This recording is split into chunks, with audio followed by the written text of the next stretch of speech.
the nervous system. With respect to the nervous system, we have to understand whether we are describing the nervous system or we are understanding with respect to a system. From that point, we got to have a clear understanding of what we have to understand. First, two words came in our process. Number one is nervous thing, and number two is system. Let's understand this with respect to system, with respect to nervous point, on the basis of evolutionary thing. So, evolutionary point, we have to understand the nervous system, and then we have to understand with respect to the structure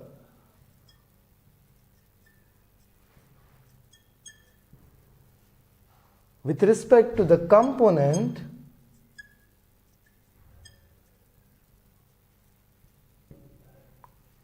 and then with the evolutionary point, the various parameters that has taken place in the evolution or in the development of nervous system.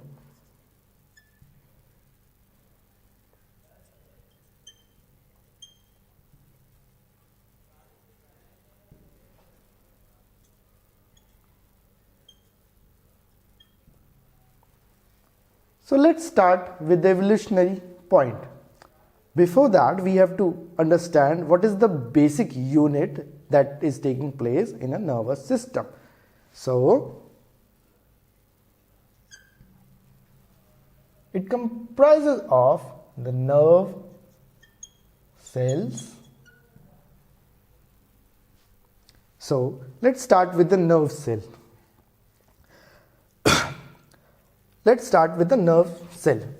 In the nerve cell, we have to understand the structure of the nerve cell, how this structure has developed, development of this structure, and the need for this structure development.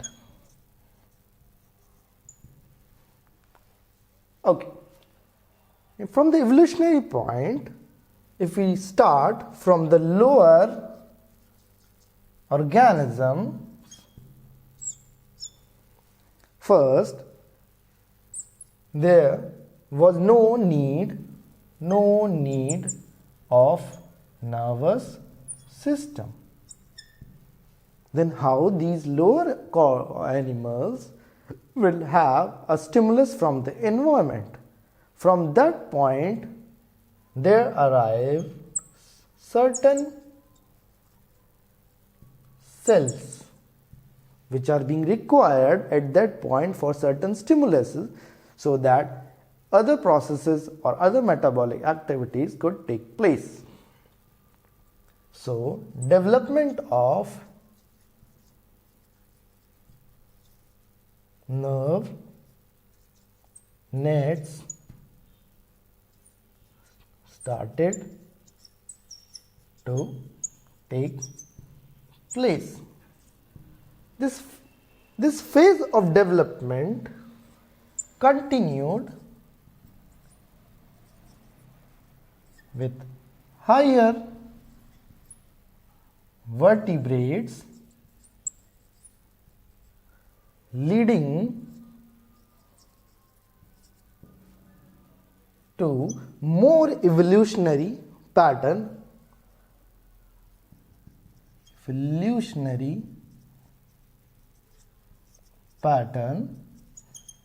of nerve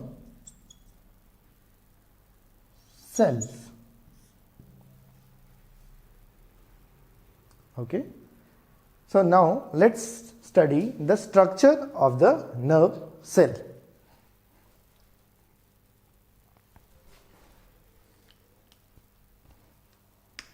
So, if we want to study the structure, we have to define it on the basis of evolution also. In case of lower vertebrates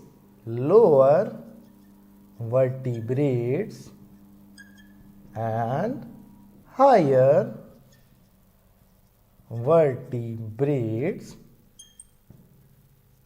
the structure is different. Let's take an example. In layman language, in a multicellular organism, the structure of neuron or the nerve cell is like this. Let me draw a diagram for you.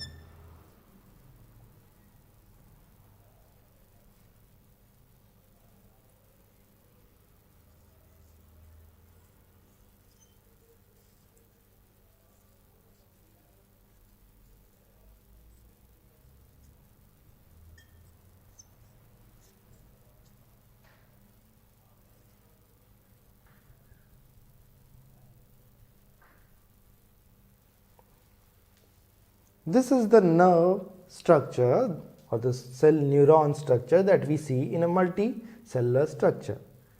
But also, by the definition, this has arrived from a bipolar neuron.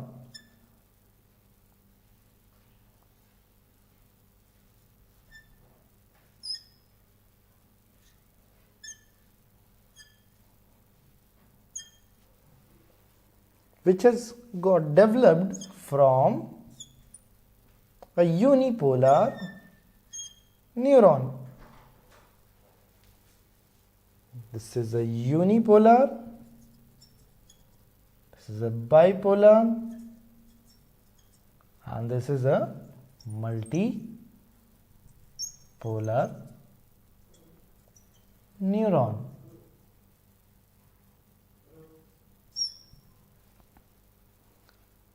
Now, this unipolar neuron was found in the fetal stage, but when this developed further, it turned into a bipolar neuron, and this bipolar neuron, according to the need of the cell, turned into a multipolar neuron.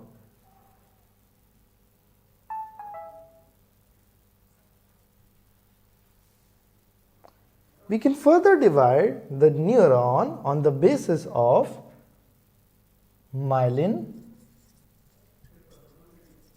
sheath.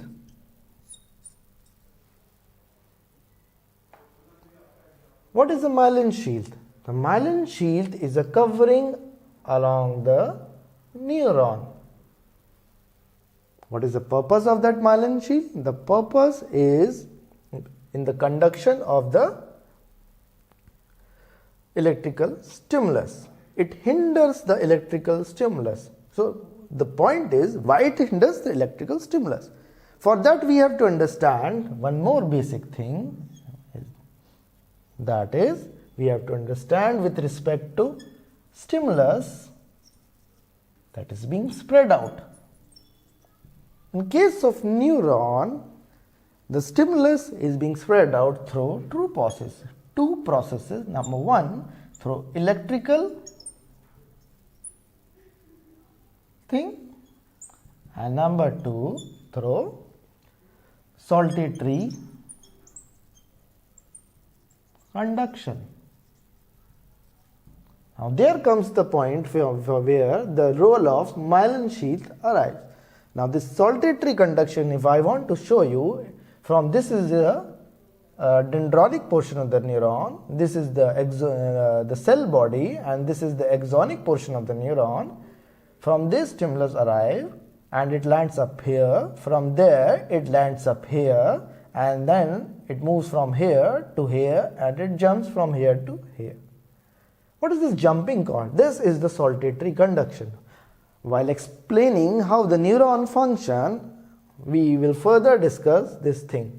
But on the basis of this thing, the role of myelin sheath plays an important role. Because of this saltatory conduction, the rate of conduction or the rate of stimulus getting from one point to another is being held in an exponential form.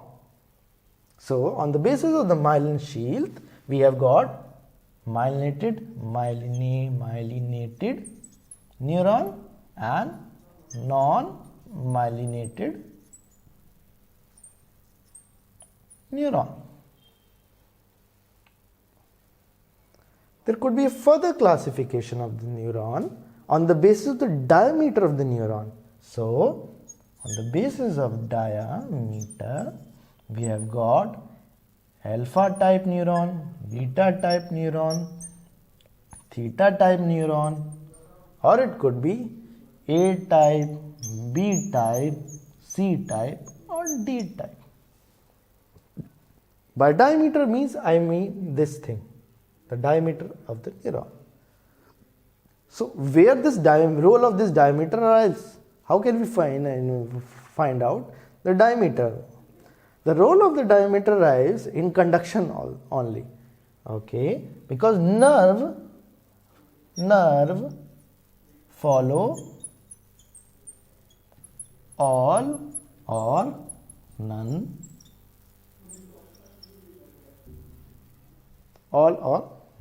law.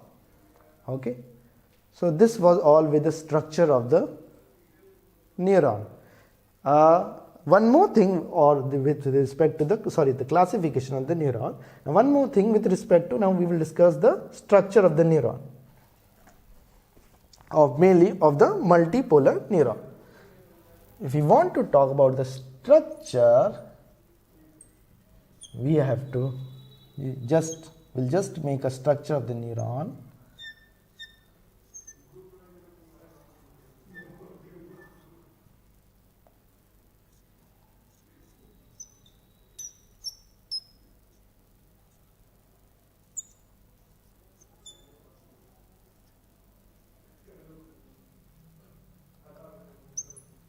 These are the dendrons.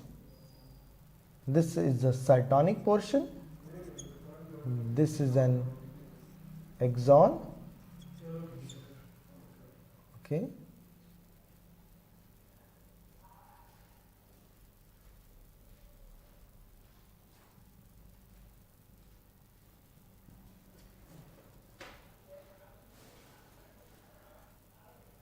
This is nodes of Ranvier. These are Nissl granules.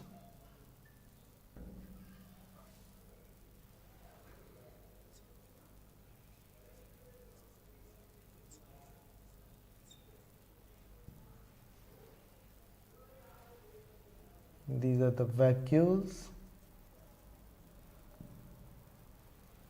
axonic tunnels.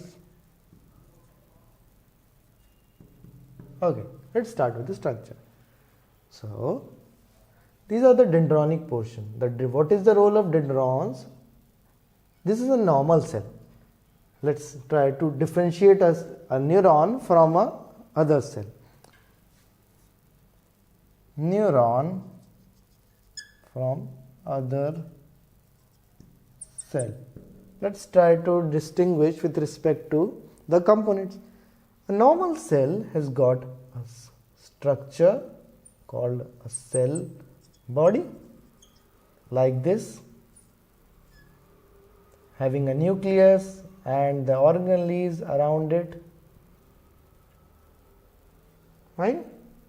While a neuron structure would have a cell structure like this,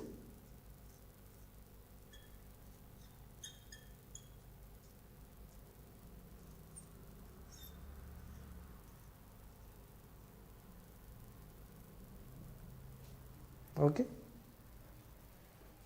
This cell could divide because of what? Because of centrioles.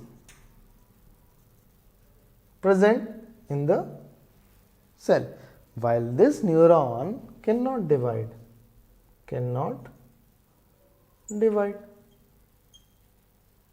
because it doesn't possess centrioles.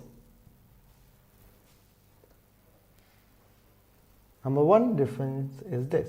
Now, how if in an electron microscope, if a certain person says that this is electron microscope, and in that two slides are given. In one slide, an unknown thing is kept, and another slide another unknown thing is being kept. Okay, so both these structures in the unknown slides are similar to each other. To be more prompt, I'll just tell that one is a neuron and another is a sperm cell. So how can one differentiate between the nerve cell and the neuron? They both the structure of this sperm cell is like this.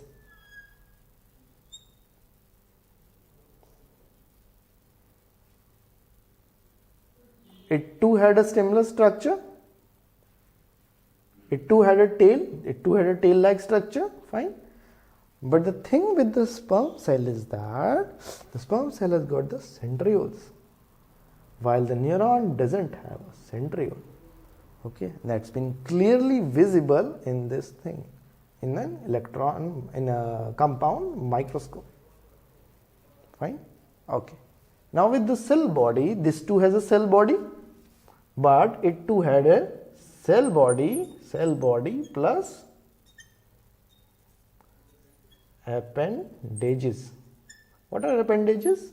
The extremities. What are extremities? Extremities mainly the dendrons and the axonic portion. Right? So these are the two extremities that these cells don't possess. So does that mean that these cells don't possess any extremities? No, they possess extremities, but in some other sort. Like what? Like they have got desmosomes, gap junctions. And what is the role of these things? Desmosomes, gap junction, tight junctions. The role arises in the following, that it helps in making a quite contact of one cell with the another cell. So that was with the how to differentiate a neuron from another cell. Now let's start. What is the role of this Nissl granules in this structure? Okay, first of all, let's try to understand how the neuron looks like. Obviously, it looks like in a haphazard manner. Its structure is like this. Number one, if you ever want to see what is the color of the neuron, the color of the neuron is yellow. Color, if I say the color is yellow or pale white. If it is yellow or pale white, what does that mean? It is made up of some component. What component? It is made up of cholesterol or sphingomyelin. That means the food that we eat, in that the fatty components mainly contribute to this neuronic structure. Okay, fine. So we got to define how it looks like, what is the structure it is being made up of, okay, what it is being made up of, what are the components that are needed in the diet, for that the neuron will be further formed in the body. Okay. One more thing with respect to this I want to, these are the Nissl granules. So what is the role of Nissl granules? The role of the Nissl granules lies in the fact that it helps, these are the sort of ribosomes. These are the sort of ribosomes, and they help in providing what? They help in forming the proteins. So these proteins are negative in nature. Now that means that this structure would be what gives the negativity to the neuron. Outside there are positive ions. What type of positive ions? The sodium ions, okay, the potassium ions. Fine. So because of this negativity the inside and positivity outside, there is influx of the things or outflux of the things, which would lead to what? The electrical generation of an electrical potential, and this electrical potential will lead to generation of the impulse from what portion? From the dendronic portion to the axonic portion, from one end to another end. Fine. So this was all that was I was talking about with saltatory conduction. This was taking place at this point. So from this point it will move from this to this and then to this. Now what is the need of breaking out at this point? It could have directly moved from this point to this, and the influx would have taken place and this would have landed at this point and then to the another point. The reason is that of the electrical conductivity, of the specificity. The neuron or the nerve impulse follow or none law. That's I am going to tell when I will give you the functioning of the neuron. Okay, I am just giving a glimpse of what are the things that are taking place with the structure, why it is necessary, at what point it is necessary. One question would arrive if that is, if it doesn't have a centrioles, that means its growth is being halted at a certain point. You would have understood this in the cell division process. So its growth is being halted at one point. At the level of what? At the level of division, growth division, because it doesn't have a centrioles, so that the spindle fibers won't be present out there. Okay, fine. Okay, then if a cell damage will take place, it will not regrow. That is the point. But that doesn't take place. If we get hurt by something, or there is a nerve damage or nerve injury, still after some point we will able to regain the things and we will able to be sense out the things. The reason is that these nerve endings secrete what? They secrete certain nerve growth factors, and because of that nerve growth factors,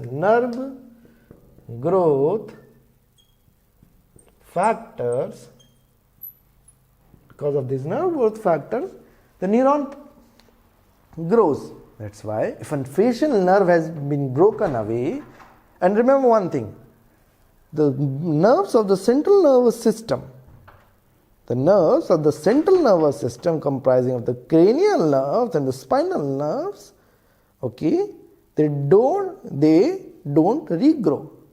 So how they will regrow? They will regrow through nerve growth factor. Suppose this is a facial nerve. Where this is? Suppose this is a face. Around the face, the facial nerve is there. At the jawline, something has happened, or person has got a cancerous-like condition. So jaw removal has taken place. In that jaw removal, facial nerve is also damaged. Now, the patient won't feel something at this point. So in order to remove that thing or remove the feeling of numbness, the body itself will grow the peripheral nervous system around the facial nerve. Okay, this will grow around the facial nerve, leading to what? Again the regrowth of the nerves around it. Mind that facial nerve is not regrowing. The nerve around it is growing and leading to the stimulus transfer from one point to another. So that's what happening in the case of regeneration processes that's taking place in our body. The nerves of the peripheral nerve growth, so peripheral nerves grow, not the cranial nerves. Okay, fine. So this is being taking place at this point. Now let's talk about the functioning of the neuron.